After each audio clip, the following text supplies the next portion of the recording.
அடுத்ததாக அன்பிற்குரியவர்களே, அவர் என்ன சொல்கிறார் என்றால், சூனியம் செய்யப்பட்ட மனிதரையே பின்பற்றுகிறீர்கள் என்று அநியாயக்காரர்களே கூறுகிறார்கள் என்றுதான் அல்லாஹ் சொல்றான். அதுல அர்த்தம் என்னென்று சொன்னா, ரசூல் ஸல்லல்லாஹு அலைஹி வஸல்லம் அவர்கள் 63 வருஷ காலமாகவே சூனியம் செய்யப்பட்டிருந்தார்கள் என்று இல்லையா. ஆரம்பத்துல ரசூலுல்லாஹ்க்கு சூனிய சத்தியத்தை கொண்டு வரும்போது மக்கள் விமர்சனத்துக்காக வேண்டி அது சொன்னாங்க. பிறகுதான் ரசூலுல்லாஹ்வுக்கு சூனியம் செய்யப்பட்டுச்சு. ஆரம்பத்துல ரசூல் ஸல்லல்லாஹு சூனியம் செய்யப்பட்டதாக மக்கள் விமர்சனமா சொன்னதுக்குத்தான் அநியாயக்காரர்கள் என்று அல்லாஹ் பதில் கொடுத்தான். பிறகு ரசூலுல்லாஹ்வுக்கு உண்மையாகவே சூனியம் செய்யப்பட்டுச்சு. அப்ப அல்லாஹ் தஆலா அதுக்கு பதில் கொடுக்கல, அல்லாஹ் தஆலா அதை கண்டுகொள்ளாம விட்டுட்டான் என்ற மாதிரி ஒரு கருத்துல முஃபாரிஸ் ரசாதி அவர்கள் சொல்கிறார்கள். அவர் என்ன சொல்றாரு என்றதை கேளுங்க. சூனியம் செய்யப்பட்ட மனிதர்களையா பின்பற்றுகள் என்றும் அநீதி இழைத்தோர் கேட்கின்றனர். அதுக்குதான் தெளிவா விளக்கம் சொல்லிட்டேன். தெளிவான விளக்கம் ஆரம்பத்தில் அதை கொண்டுதான் ஆரம்பிச்சேன். அதாவது சூனியம் செய்யப்பட்ட மனிதரையா பின்பற்றீங்கடா, அல்லாஹு தஆலா அதாவது 40 வயசுல சூனியம் செய்யப்பட்டு 63 வயசு வரைக்கும் சூனியம் செய்யப்பட்டே இருந்தாங்களா? ஆரம்ப காலத்துல ரசூல்லா வஹியை கொண்டு வரும் பொழுது ரசூல்லா பொய்ப்பிக்கிறதுக்கு என்ன சொன்னாங்க? இருக்குது, சூனியம் ஒன்று இருக்க போய் தான் அவங்க சொன்னாங்க. அதை தான் நல்லா சொல்றான். அதை நீங்க நல்லா புரிஞ்சுக்கணும் தம்பி, நீங்க நல்லா புரிஞ்சுக்கணும். அவங்க சூனியம் செய்யப்பட்ட மனிதரையா பின்பற்றின்னு அவங்க சொல்றாங்களா இருந்தா, சூனியம் ஒன்று இருக்குது, அது செய்யப்பட்டிருக்குது என்று அவங்க சொல்றாங்க. ஆனா சூனியம் ஒன்று இருக்குதுன்னு அல்லாஹ் சொல்லி போட்டு அந்த மனிதர் சூனியம் செய்யப்பட இல்லை என்பது அல்லாஹ் சொல்றானா இல்லையா? அப்ப நீ அந்த வசனமே உங்களுக்கு எதிராக தான் இருக்குது. அப்ப நீங்க சூனியம் ஒன்று இல்லைண்டா அப்ப சூனியம் செய்யப்பட்ட மனிதரையா பின்பற்றுகள் அவர்கள் சொல்றது அல்லாஹ் குர்ஆன்ல சொல்றானே. சூனியம் என்று ஒன்று இல்லை, அது மாயை, அது பொய். எனவே அவர்கள் பொய்யை பேசுகிறேன் அல்லாஹ் சொல்ல இல்லையே. அல்லாஹ் என்ன சொல்றான்? சூனியம் செய்யப்பட்ட மனிதர்களே அவர் பின்பற்றுகிறார்கள் என்று அல்லாஹ் அவர்கள் சொல்றது அல்லாஹ் கேட்கிறான்டா. சூனியம் என்று ஒன்று இருக்குது, ஆனால் அவர் அந்த நேரத்துல செய்யப்படையில குர்ஆனை மறுக்கிறதுக்காக, ஹதீஸை மறுக்கிறதுக்காக அவர்கள் அதை பயன்படுத்தினாங்கன்னு அல்லாஹ் அதைத்தானே சொல்றான். அப்ப அப்படி நீங்க விளங்க, உங்களுக்கு ஏன் அந்த அந்த புத்தி வருது இல்ல? ஒன்று சூனியம் செய்யப்பட்ட மனிதரையா பின்பற்றுகிறா, அப்ப சூனியம் செய்யப்படலாம். அல்லாவே அதை என்ன சொல்றான்? அல்லாவே அதை அல்லாஹ் அதை தெளிவா எங்களுக்கு ஒத்துக்கொண்டு விளங்கப்படுத்த. சூனியம் என்று ஒன்று இருக்குது, ஆனா வஹீனுடைய ஆரம்பத்தில் அவர் சூனியம் செய்யப்படையில இவர்கள் உங்களை சூனியம் செய்யப்பட்ட மனிதர் என்று சொல்லி பொய்ப்பிப்பதற்காக வேண்டி இவங்க இப்படி சொல்றாங்க. சூனியம் எப்ப செய்யப்பட்டது? இந்த வசனம் இறங்கும்போது செய்யப்பட்டுதா? இது ஆரம்ப காலத்துல இறங்குது. சூனியம் எப்ப செய்யப்பட்டது? முதலாவது குர்ஆன் ஹதீஸ வரலாற்றின் அடிப்படையில் பார்க்கணும். அல்லாஹ் சொல்ல வல்லாஹ் யாசிமுக்கு மினன் நாஸ், மனிதர்கள்ல இருந்து உங்களை அல்லாஹ் பாதுகாப்பான். அப்ப அல்லாஹ் மனிதர்களை பாதுகாப்பான்டா. அல்லாஹ் தஆலா அதாவது உஹுதுடைய யுத்த காலத்துல அவனோட பல் உடைக்கப்பட்டதா இல்லையா? அப்ப பல் உடைக்கப்பட்டதா இல்லையா? முகம் காயப்படுத்தப்பட்டதா இல்லையா? அல்லாஹ் பாதுகாக்க இல்லையா? அப்ப எனவே அந்த வசனத்தை எப்படி நம்ம புரியணுங்கிறது தெளிவு கொண்டிருக்கணும். அதே மாதிரி ரசூலா அந்த இறைச்சி, அதாவது நஞ்சு பூசப்பட்ட இறைச்சி கொடுக்கப்பட்டதா இல்லையா? ஒரு யூத பெண்மணி பாதிப்பு ஏற்படுத்தப்பட்டதா இல்லையா? அன்பிற்குரியவர்களே, இவர் சொல்ற மாதிரி ரசூல் ஸல்லல்லாஹு ஆரம்பத்துல ரசூல்லா சத்தியத்தை கொண்டு வரும்போது ரசூல்லாவுக்கு மக்கள் சூனியம் செய்யப்பட்ட ஒரு மனிதர் என்று சொல்றாங்க. இவர் எதையோ கேட்டு உளர்றார் போல என்று சொல்றாங்க. இதை மறுப்பதற்காக வேண்டி அல்லாஹ் தஆலா வகாலல் லாலிமூன், அநியாயக்காரர்கள் கூறுகிறார்கள், இல்லா ரஜுலம் மஸ்பூரா, இவர்கள் சூனியம் செய்யப்பட்ட மனிதரையே பின்பற்றுகிறார்கள் என்று அநியாயக்காரர்கள் கூறுகிறார்கள் என்று அல்லாஹ் ஒரு மறுப்பை சொல்லிட்டான். என்றா சூனியம் செய்யப்பட்டதாக மக்கள் விமர்சனம் செய்வதே ஒரு அநியாயமான விமர்சனம் என்று அல்லாஹ் மறுத்துட்டான். ஆரம்பத்திலே மறுக்கிறான்னு வைங்க, இவர் சொல்ற மாதிரி அப்படிதான் நடந்துச்சேன்னு வைங்களே. இவர் சொல்ற மாதிரி அல்லாஹ் ஆரம்பத்திலே மறுத்துட்டான் என்றால், பிறகு ஒரு காலத்துல நபி ஸல்லல்லாஹு அலைஹி வஸல்லத்துக்கு சூனியம் செய்யப்படவிருக்கிறது என்பதை பற்றி அல்லாஹ்க்கு தெரியாதா? தெரியாம தான் அல்லாஹ் முன்கூட்டியே இப்பட சிச்சுவேஷனுக்கு மட்டும் சூனியம் செய்யப்பட்ட மனிதரை பின்பற்றுவதாக சொல்பவர்கள் அநியாயக்காரர்கள். மதீனாக்கு போன பிறகு சூனியம் செய்யப்பட்ட மனிதரை பின்பற்றுகிறீர்கள் என்று யாரு சொன்னாலும் அநியாயக்காரர்கள் இல்ல என்று புரிஞ்சு கொள்ளணும் என்றுதான் அல்லாஹ் தஆலா அந்த வசனத்துல சொல்லி இருக்கிறானா? சூனியம் செய்யப்பட்டவரை பின்பற்றுவதாக சொன்னா அநியாயமான சொல். பிறகு யாராவது இந்த சொல்லை சொன்னாலும் அது அநியாயமான சொல் என்பதனால்தான் ஒத்த வார்த்தையில் அல்லாஹ் அதை சொல்லி முடிச்சுட்டான். ஆரம்பத்துல ரசூலா சத்தியத்தை கொண்டு போகும்போது விமர்சனமாக மக்கள் சொல்லி இருந்தால் அந்த விமர்சனம் சூனியம் செய்யப்பட்டதாக நீங்க கற்பனையாக சொன்னாலும் சரி, இனிமேல் உண்மையிலே சூனியம் செய்யப்பட்டு நபிகள் நாயகம் உணர்கிறார் என்று நீங்கள் சொன்னாலும் சரி, அப்படி சொல்வது எல்லாம் அநியாயக்காரர்கள் தான். காரணம், நபிக்கு எக்காரணத்தை கொண்டும் சூனியம் செய்யப்படுவதற்கு வாய்ப்பே இல்லை என்பதனால்தான் அல்லாஹ் முன்கூட்டியே அதன் சொன்னான் என்று நாங்கள் எடுத்துக்கொள்ள வேண்டுமா? எப்படி எடுத்துக்கொள்ளணும்? முன்னுக்கு சொன்னது விமர்சனத்துக்கு பதில், பின்னுக்கு நடக்கிறதுக்கு பதில் இல்லைன்னு சொல்லி எதை வச்சு நாங்க பிரிக்கிறது? மனுஷனை பொறுத்தளவுல இப்படி பேசலாம். இப்ப பேசுறது இப்போதைக்கு மட்டும் புரிஞ்சு கொள்ளுங்க. பிறகு அது மாத்தி கூட பேசுவேன்னு புரிஞ்சு கொள்ளலாம். அல்லாஹ் ஒரு விஷயத்த பேசினான்டா அல்லாஹ் தஆலா காலாகாலத்துக்கு வந்து நிலைக்கக்கூடிய விதத்துல பேசுவானா இல்லையா? முக்காலத்தையும் அறிந்தவன் தான் அல்லாஹ் என்று அல்லாஹ்வுடைய ஞானத்தை நாங்கள் ஒப்புக்கொண்டிருக்கும் பொழுது இப்ப விமர்சனத்துக்குரியது பிறகு மதீனா வாழ்க்கையில வந்தது உண்மையான சூனியம் செய்யப்பட்டது என்று அது இந்த விமர்சனத்துல வராது, அது சொன்னது அநியாயக்காரர்கள் பட்டியல்ல வராது என்று சொன்னா எதை வச்சு அதை பிரிச்சிங்க? இதுக்கு விளக்கம் சொல்லணுமா இல்லையா? சொல்ல வேண்டும். அடுத்ததாக அந்த வசனங்கள் ரெண்டிலையும் பின்னாடி வார வாசகம் என்ன சொல்கிறது? சூரத்துல் ஃபுர்கான் 9வது வசனத்தில் அல்லாஹ் சொல்கிறான், ஊங்கூர் கைஃப லரபு லக்கல் அம்சால், அவர்கள் உமக்கு எந்த உதாரணங்களை காட்டுகிறார் என்று பார்ப்பீராக. ஃபலல்லு, அவர்கள் வழிகட்டு சென்று விட்டார்கள். வலா யஸ்ததிஊன சபீலா, அவர்கள் ஒருபோதும் நேர்வழி அடைய மாட்டார்கள் என்று அல்லாஹ் சொல்றான். சூனியம் செய்யப்பட்டதாக ரசூலுல்லாஹ்க்கு யாராவது ஒருத்தர் சொன்னா, ரசூலுல்லாஹ்வுக்கு சூனியம் செய்யப்பட்டதாக சொன்னவன் அநியாயக்காரன், அவன் வழிகட்டு விட்டான், ஒருபோதும் நேர்வழி அடையவே மாட்டான் என்று அல்லாஹ் சொல்கிறான். இது மக்காவாசிகளுடைய விமர்சனத்துக்கு உரியதுதான், மதீனாவாசிகள் நடந்த விமர்சனங்களுக்கு உரியதுதான்.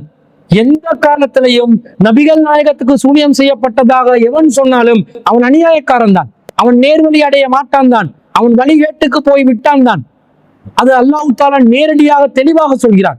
எக்காலத்துக்கும் பொருந்தக்கூடிய விதத்துல அல்லாஹ் தஆலா அந்த வாசக அமைப்பை பதிவு செய்கிறான்.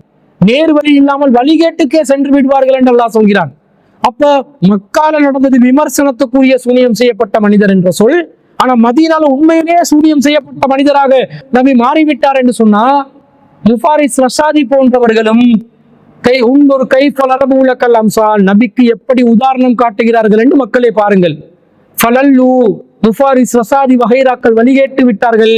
ஃபலா யஸ்ததிஊன சபீலா, அவர்கள் ஒருபோதும் நேர்வழியை அடைய மாட்டார்கள் என்றுதான் அல்லாஹ் இந்த இடத்துல சொல்வதை நாங்கள் பார்க்கிறோம். இதே கருத்து தான் 17வது அத்தியாயத்துல 48வது வசனத்திலையும் இதே வாசகத்துல அல்லாஹ் தஆலா சொல்கிறான்.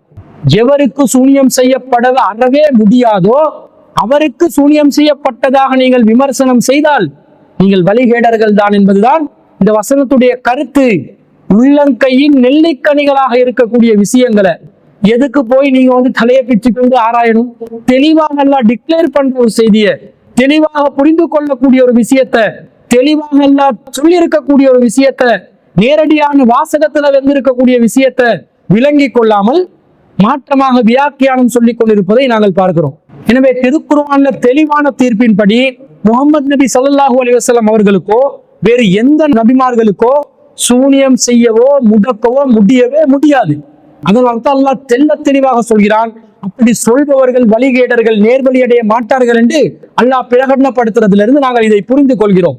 முஃபாரிஸ் ரஷாதி கேட்கிறார், உஹது போர்க்களத்துல நபிகள் நாயகம் ஸல்லல்லாஹு அலைஹி வஸல்லம் அவர்களுடைய பல் உடைக்கப்பட்டது, இரத்த காயம் ஏற்படுத்தப்பட்டது. ஆனா அல்லாஹ் குர்ஆன்ல என்ன சொல்றான்? வல்லாஹு யுஅஸிமுக மினன் நாஸ், அல்லாஹ் மனிதர்களுடைய தீங்கிலிருந்து உம்மை பாதுகாப்பான் என்று அல்லாஹ் 5வது அத்தியாயத்தில் 67வது வசனம் இது. இதை ஓதி காட்டி சொல்றார், அல்லாஹ் மனிதர்களிடமிருந்து நபியை பாதுகாப்பதா சொல்லிட்டு ரசூலோட பல் உடைக்க வைக்கலையா, இரத்த காயம் ஏற்படுத்த வைக்கலையா? அப்ப அல்லாஹ் பாதுகாக்கவில்லை தானே? அதே மாதிரி அல்லாஹ் சூனியம் செய்யப்பட்ட மனிதரையே பின்பற்றுகிறீர்கள் என்று சொல்பவர்கள் அநியாயக்காரர்கள் என்று அல்லாஹ் ஒரு புறம் சொல்லுவான், மறுபுறம் நபிக்கே அல்லாஹ் சூனியம் செய்ய வைப்பான், நபிக்கே சூனியம் செய்யப்படும், அது அநியாயக்காரன் என்ற கருத்துல வராது, இப்படிதான் நான் இதை புரிஞ்சு கொள்ளணும் என்ற மாதிரி ஒரு விளக்கம் சொல்றாரு. இதுல அவர் சொல்வது என்ன தெரியுமா? அல்லாவே தனக்கு முரண்பட்டு பேசுற மாதிரி ஒரு உதாரணத்தை எடுத்து காட்டுறாரு. அல்லாஹ் இப்படி முரண்பட்டா பேசுவான்? ஒருபோதும் அல்லாஹ் முரண்பட்டு பேச மாட்டார். அல்லாஹ் மனிதர்களிடமிருந்து நபியை பாதுகாப்பான் என்றா இந்த பல் உடைக்கப்படுவதும் இரத்த காயம் ஏற்படுவதும் தான் அதனுடைய விளக்கமா? நபிகள் நாயகத்தை எவனாலும் கொலை செய்ய முடியாது, நபிகள் நாயகத்துடைய உயிரை எவனாலும் பறிக்க முடியாது, அதானே அர்த்தம். அந்த அர்த்தத்துல தான் அல்லாஹ் சொல்கிறான், மனிதர் என்ற வகையில நபிகள் நாயகம் ஸல்லல்லாஹு அலைஹி வஸல்லம் அவர்களுக்கு தீங்குகள் வரும், பல் உடைக்கப்படும், நோய்வாய்ப்படுவார்கள், பிறர் போர்க்களங்களில் தாக்குவார்கள், பல பிரச்சனைகள், பொருளாதார தடைகளை விதிப்பார்கள், வியாபாரத்துக்குரிய விஷயங்களை தடுப்பார்கள். இதெல்லாம் செஞ்சு நபிகள் நாயகத்தை சுதந்திரமாக ஒரு மனிதனாக நடமாடுவதற்குரிய அந்த வாய்ப்புகளை எல்லாத்தையும் முடக்குவார்கள். இந்த பாதிப்பு வரும். ஆனால் எவ்வளவு எதிர்ப்புகளை சந்தித்தாலும், எவ்வளவு பிரச்சனைகளை சந்தித்தாலும், எவ்வளவு எதிரிகளை நபிகளாரை சுற்றி இருந்தாலும் நபிகளாருடைய உயிருக்கு உத்தரவாதத்தை அல்லாஹ் வழங்கிவிட்டான். அதை அல்லாஹ் தஆலா தான் கைப்பற்றுவானே தவிர வேறு எந்த ஒரு காஃபிருடைய கையாலும் நபிகளாருடைய உயிர், எந்த ஒரு எதிரியுடைய கையாலும் நபிகளாருடைய உயிரை பறிக்கும் நிலைக்கு அல்லாஹ் ஆளாக்க மாட்டான் என்பதுதான் வசனம் சொல்கிறது. உஹது போர்க்களத்துல பல் உடைக்கப்பட்டால் அது நேரடியாக தாக்குதல், அது நடக்க வாய்ப்பு இருக்கிறது, மனிதனுக்கு ஏற்படும் விபத்து. ஆனால் சூனியம் என்பது அப்படிப்பட்ட உண்டா? சூனியம் என்பது உள்ளத்துல விளையாடுறது.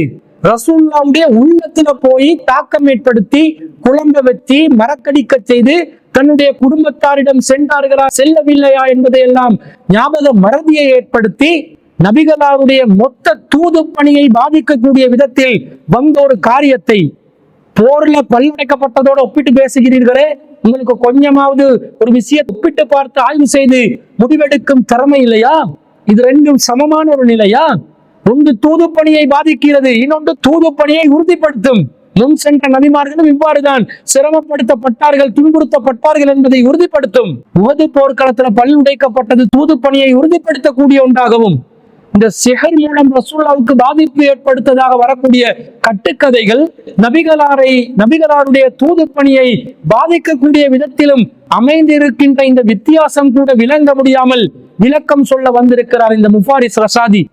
6 மாத காலமாக தான் செய்யாததை செய்ததாகவும் செய்ததை செய்யவில்லை என்றும் உளறி பேசுகின்ற ஒரு பைத்தியம் பிடித்த நிலை நபிகளாருக்கு ஏற்படுத்தப்பட்டதாக சிஹருடைய செய்தி சொல்லிக் கொண்டிருக்கிறது. அதை ஏற்றுக்கொள்ள சொல்கிறீர்களே, நபிகளார் விஷயத்திலே நீங்கள் கொடுக்கக்கூடிய மரியாதை, அந்த தூது பணிக்கு நீங்கள் கொடுக்கக்கூடிய மரியாதை இவ்வளவுதானா? இதை நீங்கள் உஹது போர்க்களத்தோடு ஒப்பிட முடியுமா? கொஞ்சமாவது மூளை இருந்தால், மார்க்க பற்றி இருந்தால், இந்த மாதிரி ரசூலுல்லாஹ்வை பைத்தியமாக்கியதாக வரக்கூடிய ஒரு செய்தியை யாரும் ஒப்புக்கொள்ள மாட்டார்கள். எனவேதான் அல்லாஹ் சொல்கிறான், இப்படியெல்லாம் வீணர்கள் வந்து, அநியாயக்காரர்கள் வந்து ரசூலுல்லாஹ்வுக்கு விமர்சனம் செய்வார்கள். அந்த விமர்சனம் ஒருபோதும் உண்மை கிடையாது, அது அநியாயமான சொல்தான் என்று அல்லாஹ் முன்கூட்டியே தடுத்து விட்டான். 63 வருஷ காலமாக ரசூலுல்லாஹ் பைத்தியமாக இருந்ததாக யாரும் சொல்லவில்லை. ஒரு தடவை பைத்தியமான நிலை வந்தாலும், இந்த வீடியோ பேசிக் கொண்டிருக்கக்கூடிய முஃபாரிஸ் ரஷாதி என்பவர் இந்த வீடியோ பேசும்போது பைத்தியம் பிடிச்சு பேசினதா இருந்தாலும், அல்லது 10 வருஷ காலமா முஃபாரிஸ் ரஷாதிக்கு பைத்தியம் பிடிச்சு இருந்தாலும், பேசுறவரு முஃபாரிஸ் ரஷாதிக்கு பைத்தியம் பிடித்து இருந்தது என்று சொன்னால் முஃபாரிஸ் ரஷாதியால் மறுக்க முடியுமா? பைத்தியம் என்பது ஒரு நிமிஷம் இருக்கட்டும் அல்லது ஒரு வருஷம் இருக்கட்டும், எந்த நிலையில இருந்தாலும் ஒரு முறை பைத்தியம் பிடித்து இருந்தால் பைத்தியக்காரராக விமர்சனம் வந்துவிடும். இது முன்கூட்டியே ரசூல் ஸல்லல்லாஹு அலைஹி வஸல்லத்துக்கு சூனியம் செய்யப்பட்ட மனிதராக நபிகளார் இருந்ததாக விமர்சனம் செய்தால் அநியாயக்காரர்கள் என்று அல்லாஹ் சொல்லிவிட்டால், அது 6 மாச காலம் இல்ல, ஒரு நிமிஷம் கூட அந்த நிலை ரசூலுல்லாஹ்வுக்கு ஏற்படுவதற்கு அல்லாஹ் விட மாட்டார். ஏண்டா அப்படி வந்துச்சுண்டா சூனியம் செய்யப்பட்டதாக விமர்சனம் செஞ்சது சரியாக போய்விடும். அப்ப அல்லாஹ்வுடைய வசனம் பொய்ப்பிக்கப்படுகின்ற ஒரு நிலை உருவாகிவிடும். எனவே இந்த பைத்தியம் என்பது ஒரு நிமிஷம் இருந்தாலும் அது பைத்தியம்தான், 6 மாசம் இருந்தாலும் அது பைத்தியம்தான். ரசூலுல்லாஹ்வுக்கு அது போன்ற ஒரு நிலை ஏற்படாது. சூனியத்தால் ரசூலுல்லாஹ்வுக்கு பைத்தியமாக்க முடியாது, ரசூலுல்லாஹ்வுக்கு பாதிப்பை ஏற்படுத்த முடியாது என்றது அல்லாஹ் தஆலா முன்கூட்டியே அந்த வசனத்தின் மூலம் தெளிவாக சொல்லிட்டான் என்பதுதான் நாங்க புரிஞ்சுக்கணும். எனவே 63 வருஷ காலமா பைத்தியமா இருக்க வேண்டிய அவசியம் இல்லை. ஒரு நிமிஷம் இருந்தாலும் சரி அது பைத்தியம் என்றது முடிவாகிவிடும். இந்த நிலையிலிருந்து அல்லாஹ்வின் தூதர் ஸல்லல்லாஹு அலைஹி வஸல்லம் அவர்களையும் அல்லாஹ்வின் தூதருடைய ரிசாலத்தையும் அல்லாஹ் பாதுகாத்து விட்டான். எனவே ஒருபோதும் நபிகளாருக்கு சூனியம் செய்யப்படவில்லை என்பதுதான் உண்மை என்பது தெள்ளத் தெளிவாக நிரூபணமாகும்.